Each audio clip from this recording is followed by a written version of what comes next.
Welcome, Croeso, to the second of 3 videocasts about the Vale of Glamorgan Festival, which, as we know, like so much else, has sadly had to be cancelled due to coronavirus restrictions.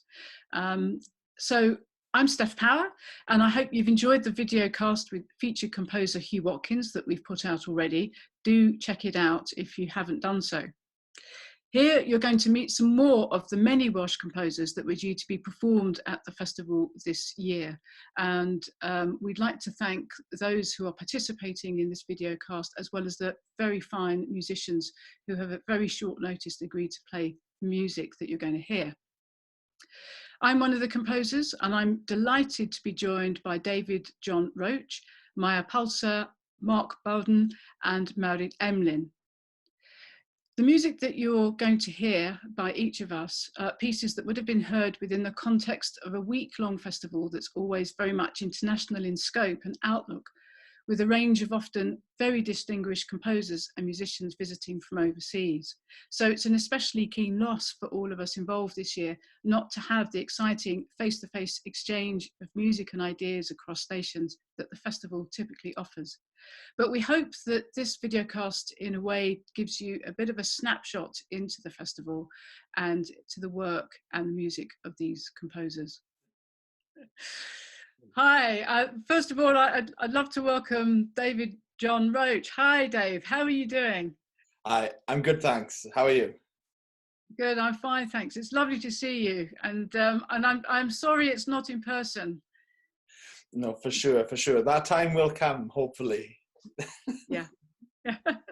I'd love to ask you some questions, a little bit about yourself and your music, because you were actually going to be one of the featured composers this year at the festival, weren't you? Yeah, absolutely. I was really lucky to be offered a commission for the BBC National Orchestra of Wales and a commission for solo piano for Hugh Watkins and Sue and Reese. And yeah, you know, they're both, everyone involved in that would have been an incredible musician. So it's just just one of the unfortunate side effects of the pandemic, I think. Yeah, absolutely. And yeah, it's fantastic that that was coming on the back of the wonderful work that you did in last year's festival, because you were the composer who marshalled 10 of us to write pieces for Astrid, the Dutch street organ. For sure. And you actually, it was you and Francis Stapleton that put that whole thing together. So that was a huge amount of work for you. Yeah. Absolutely, but you know, as with anything, it's always worth it. I think it was a particularly challenging project, but I think it was also my most performed piece I've ever written. So the scales balance out. It was also yeah, I've never ever done anything like that in my entire line of work as a composer either. So it was really, you know, everyone always says like, oh, this is unique or that is unique, but I really think, yeah, you know, there was only one of those Astrid organs, and there was, you know, I've never done a project that even remotely resembles that at all. Yeah, and it's good to be challenged, and it's good to do unusual things, you know, the first footsteps. Indeed.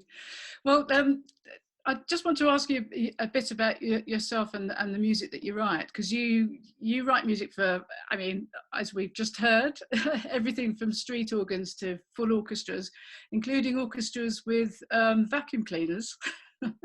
So Yeah, for sure. Yeah, absolutely. I mean, yeah, that I write for anything I can, really. You know, it's all about getting under the skin of what's going on.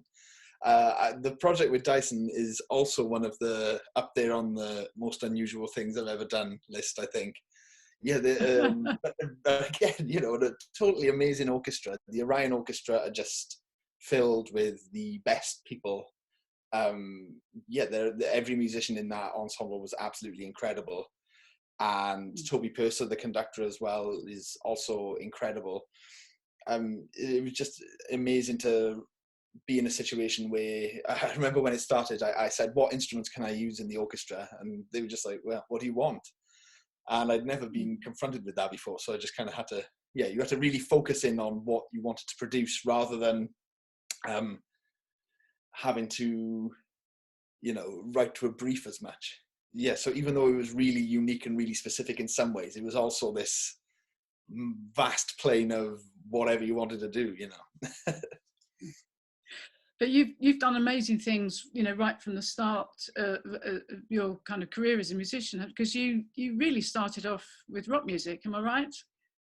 Yeah, absolutely. I definitely see myself as coming out of that sort of tradition. There were loads and loads and loads of bands when I was growing up in South Wales, and the huge community music making scene was there, and yeah, I totally learned how to write music, record music, and play music almost exclusively through that. Really, I learned to play guitar first, and then I learned to read music to go and study music later on. So yeah, Right. so I've been reflecting on that a bit lately, and it seems, yeah, I don't know, it's occasionally difficult to remember that actually that was my beginnings. And yeah, I think my music still reflects it, and I still think the core of my interest is in those kind of cool riffs and cool ideas and that really primal excitement of playing music, I think. Yeah, a sense of real curiosity and kind of fun and exploration comes across in your music, no matter the forces that you write for or the kind of sounds that you're making. But you also had experience with brass bands, didn't you, in Tredegar as a cornet player? Absolutely. So my very first instrument was actually the cornet. So I did learn to read some music with that, and that was how I got the nuts and bolts of it. But I mean, I couldn't play I could play up to about grade 5 cornet in a band, and all that was all, So I'm pretty good. No, but it was it was all free, and the instruments, the tuition, everything was free. And much like the rock music, everyone participating in that music making loved it, was incredibly involved in it, and really believed deeply in the value of it to themselves and to the communities that they were in. And I think it's good to see a resurgence of that actually in Tredegar at the moment, with some brass bands and community bands. I think that is something that is massively important. I wouldn't have learned to be a rock musician if I hadn't bothered to play an instrument at the town hall. And I certainly wouldn't have gone on to learn to read music to a higher level if I hadn't been taught the nuts and bolts there, because I never would have been able to do that by myself. So, there's, two little kernels of heritage in there, I think, that are valuable, not just for me, but for anyone who can get hold of them. And that my sense is that importance of community and self-worth and self-expression and identity are really, they actually come through the music itself. Am I right in that? I think so. I really, really feel like many people, including myself, derive an immense sense of self identity and self-worth through the music that they make. And I don't think I would have had access to that if I hadn't had access to that early education through community music making. Yeah, I know it's if you're from a place that doesn't value these sort of things related to self-esteem, or doesn't push you to do things, learning about them can be really exhilarating and motivating. And can just knowing that you can do stuff by yourself can be a really liberating thing. And I think all of that is learned through the community music making. And yeah, I get excited about it, and I get excited to play the music and write the music, and then hopefully that comes through in the music.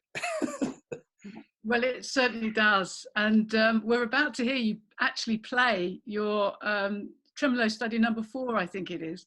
But that it's part of a series of tremolo studies that you've written. Yeah. I when I started studying for my undergraduate degree, I probably shouldn't say this, but I couldn't really read music very well. And I went to my first guitar lesson, and my teacher said, "You need to learn some classical guitar." He gave me Memories of Alhambra, and then I thought, I can't do this. So I went out, and I was very lucky to get a scholarship, and I went out and I bought a classical guitar, and I learned Memories of Alhambra. Now, because it was the only thing I could play on classical guitar, I got bored of playing it for like 9 months, so I started writing other pieces, and now I have my little book of tremolo studies. That's absolutely fantastic. And speaking as an ex-guitarist myself, I salute you. Thank you. That's amazing. I can't say I'm still a bit rocky, but you know. No, it's wonderful. It's absolutely wonderful. And without further ado, I think we should listen to you playing. Thank you so much, Dave. Keep safe, keep well, and all the best, and look forward to seeing you and hearing you in person very soon. You too, Steph. Thank you.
Okay, well, I'm just going to welcome to the meeting Maja Palser. Hi, Maja. Hi, Steph. Thanks. It's lovely to see you, and I believe that you're joining us from Finland. I am, yeah. My new home. So you're dividing your time now between Finland and the UK, and you're still working on your PhD, which is based in York. Is that right? Yeah, that's right. Although at the moment I'm kind of more here than there for obvious reasons. Yeah. For obvious reasons. Yes, yes. So what have you been working on recently? I've been for quite a few months now working on a piece for viol consort and gamelan orchestra, and funnily enough, it should have been actually performed today. But I'm actually quite. I mean, I'm sad that the concert was cancelled, but it gave me the luxury of kind of going down the rabbit hole and kind of doing things that I wouldn't have had time to do. So actually, it's not finished now because I've been kind of working on it more than I thought I would. So yeah. So you're demonstrating the art of adaptability during lockdown. Enjoying the luxury of time. Yeah.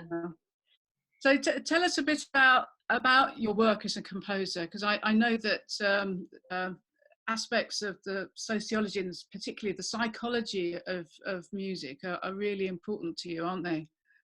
They are, yeah. I mean, my background is more in kind of popular music, so mainly kind of rock, punk, and that kind of thing. And I've always kind of like been interested in this kind of crowd experience and these kind of transcendental experiences that you have when you're at a gig. And there have been moments where I've had a similar feeling in classical concerts, and I'm really interested in kind of replicating that in my music as far as that is possible. I mean, it's kind of like more of a kind of searching for what that is, kind of how that happens, and what's in the music and what's in the surroundings and in the kind of moment, how that is created. Wow. Yeah. So that the idea of music having a kind of really transformational effect, so Yeah, physically, kind of communal kind of physical. There's so many aspects. I mean, when I kind of started with this whole idea, I kind of thought I knew what it is that kind of makes this happen, but it's so much more complex, and there are so many aspects. But it's kind of, for me, it's what makes music really amazing is when you're experiencing it, and you're experiencing it with others or not, but you have this kind of sense that there's some kind of coming together in a way, and some kind of leveling aspect as well. I mean, this is kind of my theory, is anyone can understand any kind of music and enjoy it. It's just kind of how it's kind of experienced and presented, and yeah.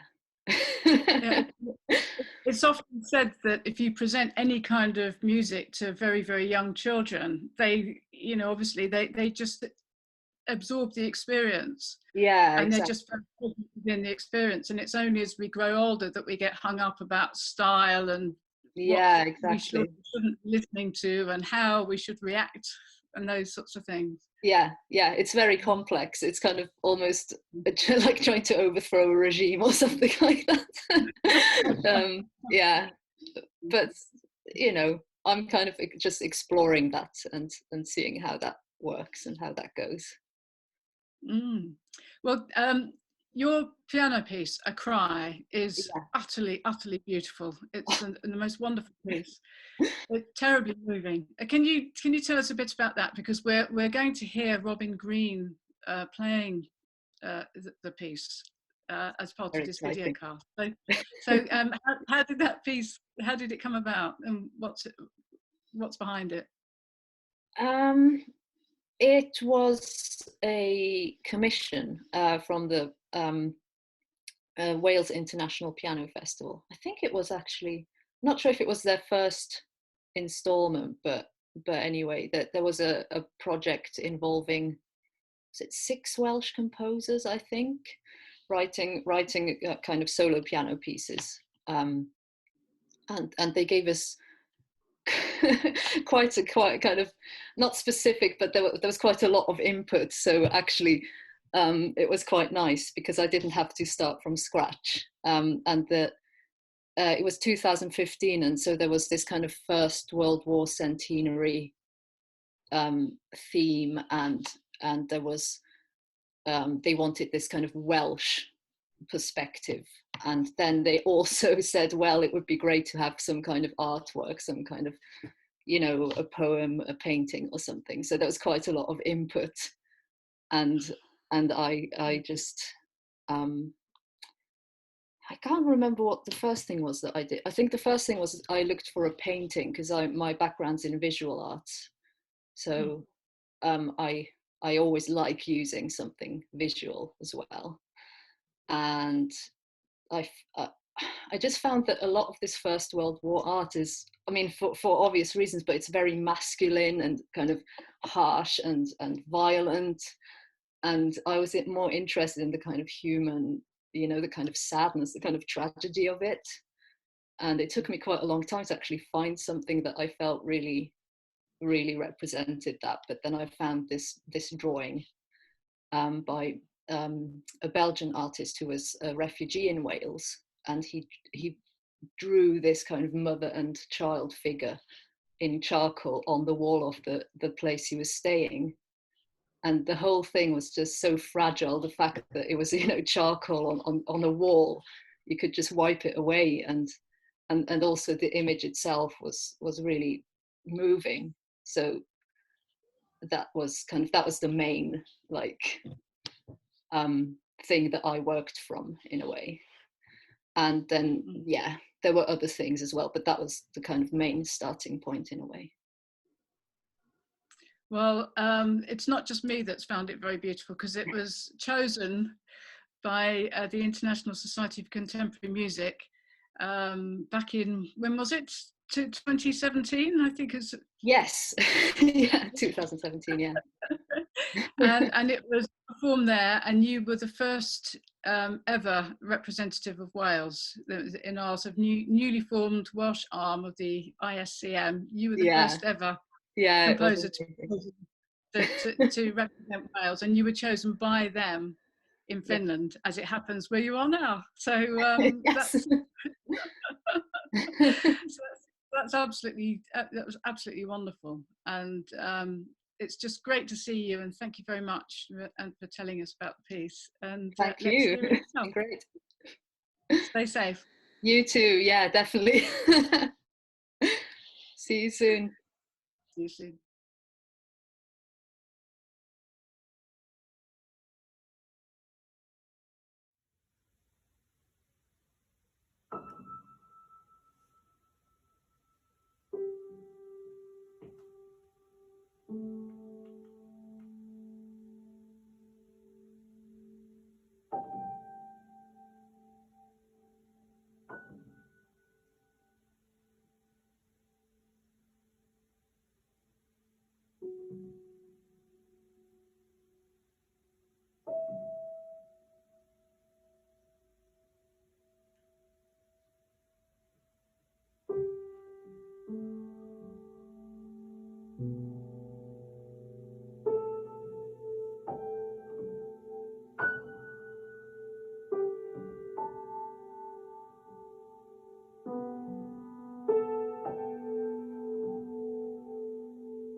Hello, Merid, welcome to you, and I hope that all is well. Are you up in North Wales? I am, thank you, Steph. Yeah, everyone is well at the moment, thank you. Good, good, good. Well, you are a harpist as well as a composer, and I'd just like to ask you a little bit, first of all, about how that works in your life. I mean, presumably the two feed into each other? They do, and well, you have to wear many hats, really, don't you, as a musician? So being a performer as well as composer, and a teacher as well. So those are the three main parts of my job. But it's also very handy to know how to play the harp, because I think the harp is probably one of the most difficult instruments to compose for. So it's that's very nice to know how to do that, and yeah. But you've written for all sorts of genres, including symphony orchestra. You had a piece played by BBC Now not so long ago. That's right. I really enjoy composing for other instruments as well. So I was fortunate enough to have a chance to compose for BBC Now, as you said. That was for the Bangor Music Festival a few years ago. And I just really enjoy bringing all the instruments together, you know, thinking about it as a painting, really, and just playing around with the different sounds and combining different instruments to see. It's like a collage, basically. Yeah, so many different instruments. How do you sort of think as a composer? What motivates you? Is it colours of instruments? Is it melody? Is it texture? Is there any sort of one thing that you can think, oh, that's often the way into a piece, or is it different each time? Yeah, it depends about what it's for, basically. Sometimes you have to have a theme, but funnily enough, I start with rhythm and kind of the feeling of how a composition will go, and then the melody and the harmony kind of comes after, which is probably not, I don't know how other people do it, but that's how I work anyway, kind of the feeling and the rhythm of it. And then things develop from there. But I like to think in images as well. So images are very important, I think, in the way I compose, at least. Especially, I was doing a presentation a few months ago where I was talking about my work, and I realised as I was listing these compositions that the majority of them had something to do with nature. And I hadn't realized that until I was actually talking to these people about my compositions and realizing, oh, actually, more of them had to do with nature than I thought, including the piece that Anne is wonderfully played for this festival. Yes, so tell us a bit about that. Because you won a rather important medal with that piece back in 2011, I understand, at the National Eisteddfod. Yeah, well, yeah, the Cerdd Eisteddfod, so the youth Eisteddfod it was. 9 years ago. Can you believe that? So I wrote it as part of my master's degree, at the beginning of the PhD, and thought, oh, I'll just enter the Cerdd Eisteddfod, and that was it. And I'm really grateful, actually, to the Cerdd for giving that opportunity to young people, because I think that, in a way, winning that competition, kind of launched my career as a composer, because after that it became a set piece for the Cerdd Festival. So people had to learn it, obviously, and those people who were in music colleges in England as well as Wales, they learnt it, of course, and their teacher learnt it, and then it just came from that, really, and then people have been performing it, which is lovely. It has a life of its own now. It's kind of gone into the world, and I have to wave it goodbye and let it have its own life. But it's a wonderful piece. It's in 5 sections, isn't it? And it's called Perlau and glaw, which I think in English is something like Pearls in the Rain. It is, yes, Pearls in the Rain. It's very beautiful. Thank you. It was the main inspiration for that, I think, was again rhythm, and just thinking that everything around us has its own rhythm. You know, if you stop to think and listen and to watch, which we don't often do these days, do we? But we might have more time to do these days, actually, to stop and look and actually focus on little things. So when you think about the little droplets of rain on leaves, or in spider webs, for instance, they look like little pearls. So it just came from that, really. So they're dances mainly, 5 dances. Well, Maja, thank you so much. It's been absolutely wonderful to talk to you. I wish you all the very best. Stay safe. Thank you. Stay well. See, I've forgotten how to talk. I've been so much in isolation. I keep getting my words around the wrong way. Let's hear your very beautiful piece played by Anne Denholm. Thank you, Maja. Thank you.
I'd like to welcome Mark to the video cast now. Hello, Mark. How are you? Hi, Steph. Yes, I'm very well, thanks. Yeah, keeping well during the pandemic. So you're in London at the moment? Yeah, I'm just in my studio, which is separate from my house, but it's next to where I live. So I'm just managing to do a bit of work in here for the time being. Great. Well, I just wanted to ask you some questions really about yourself as a composer, and to ask you to tell us a bit about the music that you would have played this year at the Vale of Glamorgan Festival. Because the piece is from 5 Memos, isn't it? Which is a piece you wrote in 2015. Yes, 5 years old now. Yeah, that's right. Yeah, so the original piece, the whole piece, was a work for violin and piano commissioned by London Music Masters, and the starting point for the piece was this a book by Italo Calvino, which is a set of lectures that he was due to give at Harvard University. He was due to give 6 lectures on the subject of literature. But unfortunately, he died before he was able to deliver the lectures, and there are only 5 in existence. And so my piece is a response to the 5 lectures that he would have given. I think one of the most amazing things about the piece as a whole, which is just incredible, is that you wrote it after you'd written the hugest, most expansive piece. It was just after you'd done a Violence of Gifts for BBC National Orchestra of Wales, which is the culmination of your residency with them. Yes, that's right. Yes, I remember talking to you about that piece back in the just before the premiere. Yeah, so that was a big 40-minute piece for chorus and orchestra and 2 soloists, which I spent around at least 18 months writing and longer thinking about the piece and planning it. And then straight after writing that piece, I had this commission to write, something on a much more intimate scale. Actually, it turned out to be quite an expansive piece. It's around 20 minutes in total, between 15 and 20 minutes, I think. But yes, in terms of the structure, it's 5 short movements and a much more sort of intimate dialogue between the piano and violin. So it was quite a nice antidote, really, to having written such a lot of music in the period before. Yeah, and that because the cantata is for such huge forces, and of course, chorus and soloists as well. But what strikes me as amazing is that somehow you've captured that huge scale drama and you've compressed it so beautifully. The elements of, actually, there's a kind of feeling of you're still on a journey of questioning art, culture, society, all these actually rather huge philosophical ideas actually do come up in 5 Memos, just as they had done in a very different way in A Violence of Gifts. That's right. I mean, the original, the text that inspired me is, it's an extremely wide-ranging text, considering it's a set of essays on literature, really designed for literature students. It's incredibly wide-ranging, and it's a very unusual book, really, of literary criticism. It's not so much a textbook about literary criticism as an insight into Calvino's work himself. And each lecture crosses huge sort of subjects and sort of easily crosses these enormous terrains. And so from a musical point of view, there's a lot to draw on within the work. And the movement that has been recorded, the middle movement, Exactitude, has all sorts of allusions within it. In this essay, he talks about, well, actually he starts with talking about the Italian word vago, which is an adjective that might mean attractive and wandering as well as vague. And he contemplates all sorts of ideas within that lecture: night, darkness. He talks about infinity, fear, pleasure, and all. He sort of treads really lightly across all of these subjects.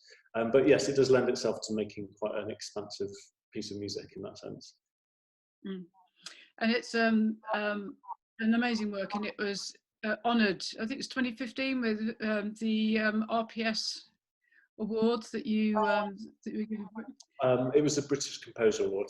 Yeah, oh, so. British Composer Award. Okay, sorry.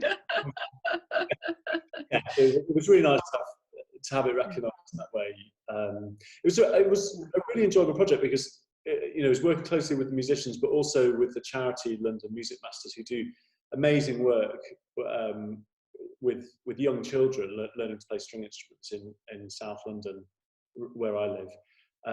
So the project, as well as writing it, came with education projects from primary schools. So it's a really lovely project to work on. So it was nice to have it, all the work that everyone had put into it, really, to have it recognised at the British Composer Award. Yeah. Yeah, and it was, of course, had been selected by the ISCM, and you'd been selected, therefore, to represent Wales at the ISCM this year. So it must have been absolutely gutting that, obviously, in the current crisis, that was all cancelled, and it was going to take place in New Zealand this year, wasn't it? That's right. It was, yeah. It meant a lot to me that it had been selected for that, because I've been involved with the ISCM for a number of years, both as a board member and then chairing the British section. And it was during that time that I was involved in the Welsh section being set up. And I've never submitted my own work for the ISCM because I've always been on that other side of it. So when I stepped down a few years ago, it was a really nice opportunity to actually be able to put my work forward. So yeah, I was quite excited about New Zealand this year, but the festival's only been cancelled, I think, twice, in 1940 and maybe 1943 or 44 because of the Second World War. But actually, since 1922, the festival has run every single year. So it's a real shame that this year it had to be cancelled, like so many festivals, like every festival. But yeah, it will be back next year, I'm sure. Yeah, and it would have been fantastic to hear it at the Vale of Glamorgan Festival. So hopefully at some point in the future live. But for the moment, we're going to be seeing the most extraordinary sort of double video cast of Robin Green and David Adams playing it in separate locations, which is absolutely amazing. Sorry, I didn't mean to interrupt. Yes, it's amazing. I saw the video myself just a couple of days ago, and I'm just amazed by the way they've put it together when they're not in the same room, and just how beautifully they've interpreted the piece. It's really a thrill to be able to see it come to life in this completely different way. Yeah. Well, Mark, thank you ever so much. And without further ado, let's hand over to those guys to hear the middle movement Exactitude of 5 Memos.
Hello and welcome back. We have a visitor to the video cast who I'd like to introduce to you. Welcome, Deborah Kieser, Director of TCAD. Thank you very much for joining us. We thought it would be a bit weird if, as one of the composers, I stopped at this point and asked myself some questions. Hi Steph, thanks for having me. Lovely to see you. Strange to see you. Both locked down in rural mid Wales. You're about 15 miles away, but feels like you're the other side of the earth. Yes, it's very strange, isn't it? It's very odd. And normally, of course, we'd be together at the Vale of Glamorgan Festival this week, next week. Yes. So very sad not to be there, but great to be touching base with you and hearing some of the composers' music this week. So yes, the tables have turned and I will interview you. It's going to be a treat to hear Dreamtides again. I know that Dreamtides was written 20 years ago in 2000, but it's had something of a renaissance actually through the Vale of Glamorgan Festival, hasn't it? It has indeed. Yes, it was written at a sort of quite a transitional time in my life, and it was a piece about that transition in a way. And it's just absolutely lovely that it's been given that second life. And it was played at the festival, I think, 2 years ago. In fact, by Matthew Jones and Annabel Thwaite, who you're going to hear, who are playing it wonderfully from their living room for us now. But yeah, it's a piece that I'm very, very fond of it. It was first played at the Royal Welsh College of Music and Drama, and thanks to Peter Reynolds. And I very much hold him in loving memory with regards to that piece. It's dedicated to him, and it's great that it's being done because actually this year at the festival it was a different piece that was due to be played. Yes, your piano trio. Yes. Yeah, Anne Denholm, which I was really thrilled that it had been shortlisted, me alongside 5 other Welsh composers. It had been shortlisted for entry to the ISCM this year, and it wasn't chosen by the ISCM. It was Mark Bowden's absolutely wonderful 5 memos, so they did good. But it was just lovely that the Vale of Glamorgan Festival were going to give it a showcase this year. But we've got Dreamtides. It's much easier to pull together at very short notice for this recording, so that's lovely. I was lucky enough to hear it again last year at the Fishguard Festival, actually, because Matt and Annabel played it there as well. It's an incredibly beautiful piece. It's deceptively slow, I suppose, and contemplative. It's actually quite a difficult piece. Yes, it's one of those pieces, like much of my music, which on paper looks incredibly simple, but when you come to perform it, you think, oh, actually, this is quite difficult to play, because I suppose it's quite subtle, and there are lots of very tiny changes in it. The piece, it's in 3 sections. The first and third sections are very, very slow, and that's slightly faster in the middle. But the idea is that the violin and piano, for whom it's written, I should have said that, it's a violin and piano piece, they never quite meet. They're together the whole time, but it's almost as if they're sort of overlapping. They overlap rhythmically, and the rhythm is basically 2s against 3s the whole time. So although it feels like a sort of continuous movement, it's actually pretty lopsided. So there's the sense of sort of waves. I conceived it as being, you know, that kind of state that you're in a dream where things are sort of half real but not quite real, and you start to surface out of the dream and you don't quite, and then you go back into it and then you think, you know, things are real again, and but they never quite settle. It's that sort of a feeling, and it's very sort of ambiguous in mood as well, so you can't put your finger on whether it's, you know, whether it's uplifting or whether it's kind of bittersweet or what's going on in it. It's very, from that point of view, it's difficult to pin down. That's a great description, because bittersweet is something I was going to say when I was dithering. I thought, oh, what is it? So yeah, great. Well, look, thank you, Steph. Fantastic to see you.